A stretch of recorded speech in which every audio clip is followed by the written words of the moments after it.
আসসালামু আলাইকুম। মানুষের রিজিকে যদি কোনো জিনিস না থাকে তাহলে শত চেষ্টার পরেও তা মানুষ পায় না।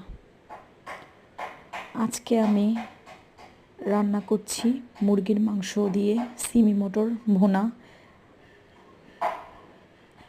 কেন এই কথাটা বললাম? এই সিমি মটরগুলো আমার বাবা নিজের হাতে চিকিয়ে তারপর আমার আম্মু এগুলোকে সিদ্ধ করে দিয়েছে। আমার আব্বা নিজের হাতে পোটলা পোটলা করে ফ্রিজে রেখেছিল।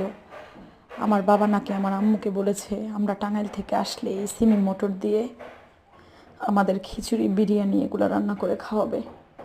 আমার আব্বু তো সবসময় বিদেশে থাকতো, উনি ভালো রান্না করতে পারতো। আজকে রান্না করার সময় অঝরে চোখের পানি একাই পড়ছে, আর বাবাকে খুব মনে পড়ছে। বাবা যে কি জিনিস, যার বাবা না থাকে সেই সন্তানরাই বোঝে। তাই সবার কাছে একটাই বিনীত অনুরোধ, যাদের আপনাদের পিতামাতা জীবিত আছে, পিতামাতা সেবা করুন, তাদের ভালোবাসুন, তাদের যত্ন নিন।